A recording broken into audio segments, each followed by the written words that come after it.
Hello YouTube, my name is Eric and this is actually the first video I will be doing. I've kind of dabbled in YouTube before, but I wanted to wait for what I thought would be something new that I could bring to the table. And having been born and mostly having grown up in Lexington, Kentucky, I live right across the street from Unicomp basically. And having a Model M that actually needed a repair, I decided instead of trying to repair it myself, even though I am a retro video game collector as well as retro hardware collector and enthusiast, that I would go ahead and actually get the repair done by Unicomp themselves. And this initially was going to just be a review of that repair. However, it quickly turned into more than that when I was able to get me and my friend Julian in the front door to speak with a very kind lady that works there. And I don't know if she would like to be named, so I'm going to leave her name out just out of respect. But eventually, I did get to interview the vice president of design at Unicomp. This is going to be that interview. I'm going to pair that interview with a video that will be of me just typing on the keyboard silently, the fully repaired and refurbished keyboard. As far as I'm aware and was told, although I have not taken the keyboard apart to verify this, the guts have been changed to what essentially is the Unicomp branded keyboard inside of the Model M shell. Now, I am not 100% able to verify that at the moment. However, it does still have the detachable cord, which I don't know if that's actually a part of the Unicomp design. And as far as I'm aware, it's not. However, I can tell you that for sure the keycaps were changed. That's very apparent by the lettering. And I do believe that the actual, at least bottom plate was changed out, which I'm happy about because the bottom plate on mine was ruined. So this absolutely was a top-notch repair. The keys feel much better. The shift key was completely broken before the spring having fallen inside the board. So if I were to rate just the actual refurb, it would be top-notch. I definitely approve and appreciate what they've done for me. And they were great people over at Unicomp. A very friendly atmosphere, almost like a familial atmosphere. And I'm going to go ahead and get just right into the interview because I feel like that's probably what most of you are here for. So thanks for watching. Don't forget to rate, comment, and subscribe. Give me some pointers on what you think I might be able to do better in the future. Duly note, I will have edited the questions and redone them on my Yeti because I was only able to actually record this interview via my phone. So I did what I could with the audio. Keep that in mind. But I appreciate you all for watching. Please enjoy.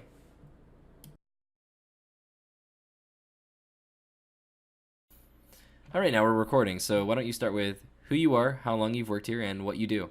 Okay, I'm Don Bowman. I've been with Unicomp now for 12 years. Before that, I was with Lexmark for 16 years. Before that, I was with IBM for 8 years. For Unicomp, I'm the director of development, among other things. We kind of titles don't mean much in this company. We all just do everything that needs to be done, quite frankly. So it's a fun place to work. But you basically just come to work every day, not really knowing what you're going to have to do to get the job done. So, would you say that when working with IBM and Lexmark, there's any interesting stories you have? Have you always been in the same role that you're in now? Sadly, I should say sadly, I did not work in keyboards when I was with IBM or Lexmark. I knew the keyboard business and I knew a lot of people. I had a lot of friends that worked in the keyboard business, but we all worked in our own little niche. And I worked in several different niches. Worked for the old typewriter. Was a firmware development manager in the typewriter development. After typewriters kind of faded and they kind of split us all up, I ended up with a group that was developing. Nobody's going to know this because we didn't sell very many of them, but we had a notebook computer development group, and I was kind of the technical lead on technical manager for that particular group. Then went to the printer side and had various jobs in Lexmark printers. But sadly, none of that time was spent in keyboards. Why don't you talk more about the typewriters and firmware development? I own my own electric typewriter, a Smith Corona. I don't really know how that works. What did that entail? What does that entail? Started in the early 80s, the typewriters became electronic. Before that, they were all mechanical, with the old Selectric, the ball. That was pretty much a mechanical beast before my time. But beginning in early 83, there was a project called Codename Breakaway. And we had a series of different size, different function electronic typewriters. I started out in a product assurance group. Development team would produce something. We test it to make sure. We test it from a consumer's point of view, from a user's point of view. Does this typewriter meet its specs? Does this typewriter satisfy somebody that really wants to type something? What would you say that criteria looked like for you? What would you say the team personally focused on? Was it the feel of the typewriter? How accurate it was? Reliability. IBM had of course, these were back in IBM days. And reliability was paramount. From electronic, there were a lot of unique electronics in that. It pluggable modules. If you wanted spell check, you buy a module and you plug it in the back of the typewriter. Can you plug and unplug those modules reliably without having to reboot the typewriter? Remember, this was before the day, or pretty much coincident with the technology of PCs. PCs came out in 81, 82. Well, these typewriters came out in the same time frame. Okay. So we were incorporating a lot of PC-like architecture, a lot of PC-like electronics, and we were learning along with the PC computer group down in Boca Raton. So it was an interesting time. But we were, of course, they had things like floppy disk, and we had all of our memory was non-volatile. We had some RAM, but it's all written to the chip out of the factory, and that's all that. Written to right? some static memory module. Yeah. So the function of the device was pretty much fixed. Yeah. It was an interesting time. Did you develop that firmware? That's what you were talking about, I feel? And eventually, once I came out of product assurance, I ended up developing some. At the time, IBM did not had trouble getting typewriters or electronics into Brazil. That kind of opened up a bit. We saw a window. So my team was focused on developing spell check for Brazil. Looking at Brazilian Portuguese spell check and introducing that into the typewriter as a nice little fun project. That's really interesting. As far as I'm aware, in the South American market, they focus primarily on internal production, not really focused on the import of technology, but rather developing in-house. They wanted to develop in-house in Latin America, and so it was hard to develop outside of the internal market, right? Right. As far as I'm aware. Right, particularly in Brazil, because they would not allow electronics to come from the United States. Yeah, okay.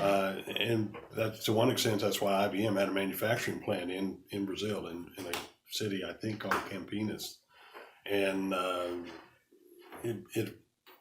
we kind of ignored it in Lexington. Lexington was kind of the center of development for typewriters, and we didn't pay a whole lot of attention to Brazil because we couldn't get any of our normal hardware in down there.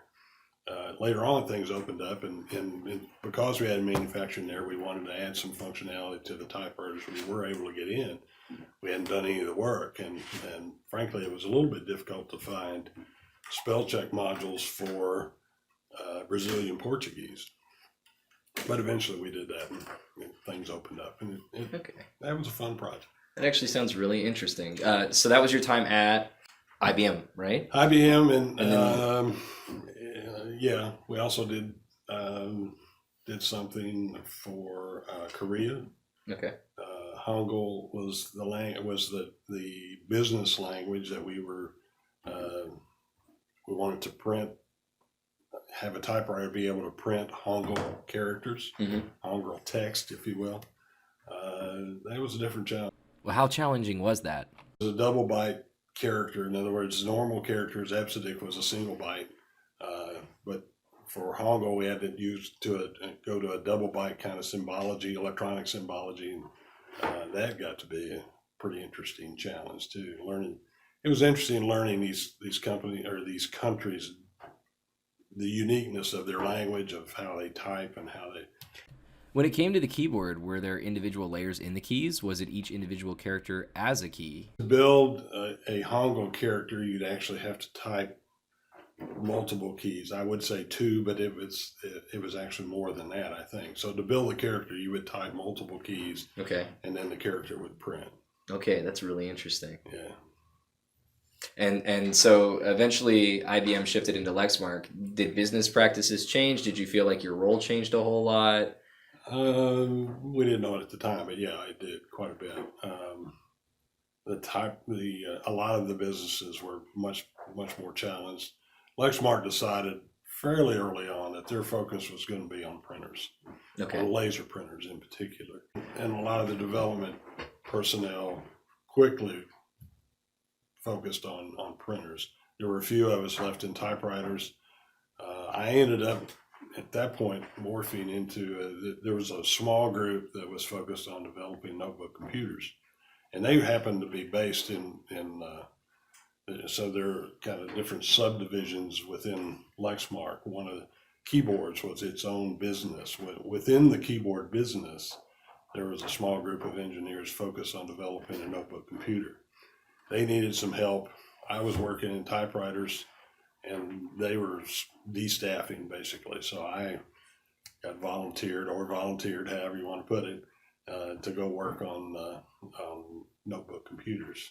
And we did that for about 2 years and figured either we were late, we didn't have the right staffing for sales in particular. We didn't have the right staffing for the technical design of things either. We were grossly understaffed. And we didn't have much focus on, didn't have leads into how to sell into the retail marketplace, which is where computers were going. So, that's interesting because I didn't even know Lexmark tried to delve into that whatsoever. Like I say, there were not many of them sold, and yeah, I mean, it was a great exposure. I had a good time doing it, but that is a rough market, or was in that time frame. Intel would drive you to recreate your product every 6 months because they come out with a rev of their silicon, and if you weren't re-releasing upgrades to your hardware, you were behind the eight ball. So, and we just weren't staffed to do those redesigns every 6 months on the hardware side. All right. That morphed into, we all ended up focusing on printers in various ways. So what would you say the rest of your time at Lexmark was spent with? Mostly focused on just different technologies. We did, my last job there was to manage a group developing an ASIC, this specific integrated circuit that basically was the core of the print engine, electronically speaking. It's a custom piece of work. In order to meet the time constraints, we had to integrate a lot of the logic around a central processor, and we'd integrate that all for cost reasons. We integrate that all into one part, and then have it produced at, in my case, at Samsung in Korea. So that was the last job I had at Lexmark, was doing that ASIC design work, which was, again, very interesting. What did you do after IBM and Lexmark? Did you come directly to Unicomp? Directly to Unicomp. Directly to Unicomp. Well, so I didn't do that until 2007. Unicomp was founded in 1996 by a friend, Neil Meiskens. Neil basically was the product manager, if you will, or the sales manager for keyboards. He was in charge of trying to sell that business off. And when Lexmark decided we're going to go focus on printers, then one of the casualties of that not only was typewriters, but also the keyboard business. Both of those were grossly de-staffed to basically just whatever supplies business was left. And there weren't any supplies for keyboards, so they basically were disbanded. So Neil was trying to sell the business off, sell all the tooling, sell everything, and he couldn't find a buyer. And eventually, I don't know what the transaction was, but he eventually said, well, I'll buy it. So he bought it, formed Unicomp. What business changes happened to monetize off of the keyboard business? What didn't Lexmark see in the keyboard business? Well, I think, I certainly wasn't, nobody was sharing the Lexmark strategy with me at that time. So I'm not sure why they could only focus on printers. They had the view of how much engineering resource they had and how much they thought was Maybe the printers bottom were going line, to take, yeah. and what kind of growth you were going to get there. Certainly, keyboards was not a growth market. Had huge. I was aware, even though I wasn't in keyboards, I was aware that they were under huge cost pressures. Even our keyboard today is a costly piece of electronics and plastic. Absolutely. And I'm speaking material cost, and then of course we have to mark it up. To make some sort of profit. Yeah, absolutely. So in those days, they were providing product into IBM. IBM was saying, and IBM was still at that point in the PC business, but they basically said, we can't afford your keyboards anymore, go away. Well, Neil was able to basically downsize all of that and still provide some level of support to IBM. So Unicomp was manufacturing keyboards and selling them to IBM for whatever business markets they Really developed there initially. And then, of course, not too long after that, IBM got out of the PC business. There were still keyboards to be sold for support. Now, IBM sold their PC division to Lenovo. Is that correct? Correct. Would you say that with the advent of the mechanical keyboard community as a whole, and with like the advent of tech tubers and people just in general becoming more aware of the quality of keyboards, that there's been at least a growth in business or more like interest in business? I see, one, when I came here to Unicomp, I was totally unaware of, one might call it the counterculture of mechanical keyboards. It's a cult. Let's get it right, okay? No. All right, the cult of mechanical keyboard. And I continue to be surprised by the breadth of that cult. And I think the cult has grown. I really do. I think some of the people, they're surprised by it. You mean this thing that evolved from the early 80s is actually good. It's nice. Your generation of folks, I think, are picking up on it, and they like what they see, I think. And I think that has kind of grown in interest. I won't say it's grown in sales for us, but yeah. But there is a lot more interest, a lot more talk, a lot more discussion about those keyboards versus the other type of keyboards you might buy today. So there's a new keyboard that Gene mentioned that you guys were working on. Little history there. When the owner of Unicomp bought the business in 1996, and for years, he and I were friends before he bought the business. And once a year, he would call me and ask for advice on this or that. He was concerned at the time about, how do I get into the USB market? Can I do this? Can I do that? Can I make my own? Can I, so on and so forth. And I had a little bit of experience in that, and I'd give him advice. Well, he called me once in 2007 and said, I need an electrical engineer. I don't have a good contact. I gave him a suggestion. He said, no, can't do that. And finally we went round and round and round. I said, well, what about me? And he said, well, that's interesting. I've got a new project working. And basically what he was talking about was the 10 keyless. This was in 2007. We talked about building the 10 keyless in that time frame. The history behind it, IBM had a 10 keyless keyboard, which is widely regarded in the community as a highly sought after board and is really hard to get a hold of. And very expensive if you get a hold of one. Yes, yeah. And that's why he wanted to build them. He knew there was interest out there. And basically when we priced it out, let's back up. So all the tooling that IBM had for their version of the 10 keyless basically got destroyed. IBM, Lexmark was trying to get out of the keyboard business. Neil couldn't find a suitable owner, And some of the people in Lexmark were trying to move forward, and they moved some tools off and tried to just to discard them, just to scrap them. And they were lost. They were scrapped before anybody could do anything about it. So Unicomp never had an opportunity to do a 10 keyless keyboard without developing totally new tooling. Well, when I came on board 2007, we started looking into it and said, well, this is what it would take. And we're talking 6-digit kinds of numbers for tooling.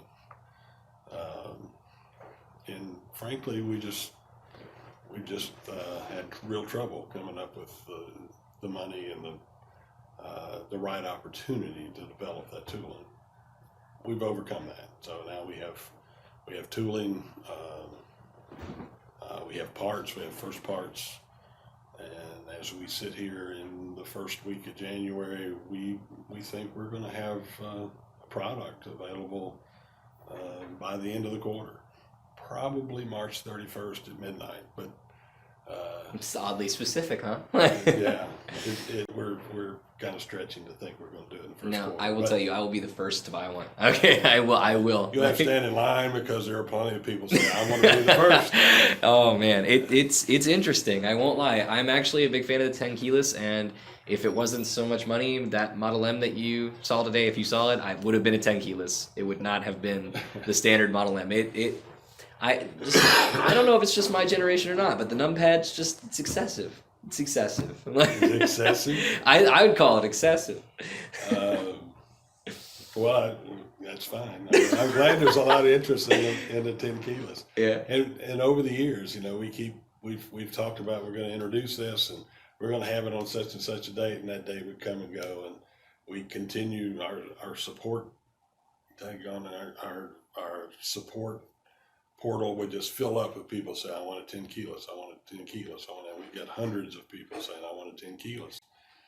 And we just have to tell them, we would like to have it too. And we just financially weren't able to do it.